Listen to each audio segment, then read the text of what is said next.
প্রতিটা মানুষই চায় তার নিজের একটা বাড়ি হোক, কিন্তু বর্তমানে সব জিনিসের সঙ্গে হু হু করে বাড়ছে বাড়ি বা ফ্ল্যাটের দামও। ফলে অনেকেরই সেই স্বপ্ন পূরণ করতে হোম লোনের দ্বারস্থ হতে হয়। আর হোম লোন পরিশোধ করতে লেগে যায় 20 থেকে 25 বছর। আর যা লোন নেওয়া হয় পরিশোধের সময় দিতে হয় তার দ্বিগুণ বা তারও বেশি। তবে এমন একটা পন্থা রয়েছে যাতে কোনো হোম লোনের সুদ হয়ে যায় প্রায় শূন্য।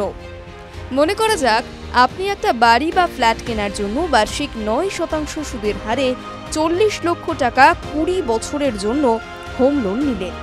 তাহলে আপনাকে 35,989 টাকা ইএমআই দিতে হবে। এর ফলে 20 বছরের লোনের সুদ হিসেবে আপনাকে দিতে হবে প্রায় 46,37,000 টাকা। অর্থাৎ যা আসল বা লোনের অঙ্ক সুদ দিতে হবে তার থেকেও বেশি।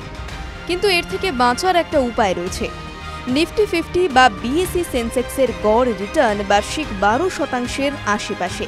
ফলে আপনি যদি আপনার ইএমআই এর মাত্র 10% কোনো ইন্ডেক্স ফান্ডে এসআইপি করেন ও সেই বিনিয়োগ যদি বার্ষিক 13% হারেও রিটার্ন দেয়, তাহলে 20 বছর পর তা গিয়ে দাঁড়াবে 41,24,000 টাকায়। আর এতেই আপনার যা সুদ তা আবার আপনার কাছে ফিরে আসবে। এবার আপনি যদি ইন্ডেক্স ফান্ডের বদলে কোনো মিড ক্যাপ ফান্ডে বিনিয়োগ করেন, তাহলে বার্ষিক গড়ে 15% রিটার্ন পেতে পারেন।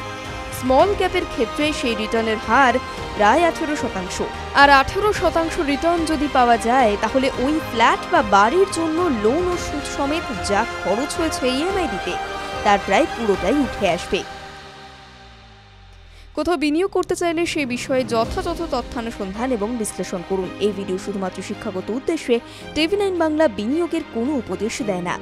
বিশেষ দ্রষ্টব্য, যে কোনো বিনিয়োগে বাজারগত ঝুঁকি রয়েছে, ফলে আগে বিনিয়োগ সংক্রান্ত সমস্ত নথি সাবধানে পড়ে নেবেন, তারপর বিনিয়োগ নিয়ে সিদ্ধান্ত নেবেন। TV9 Bangla digital.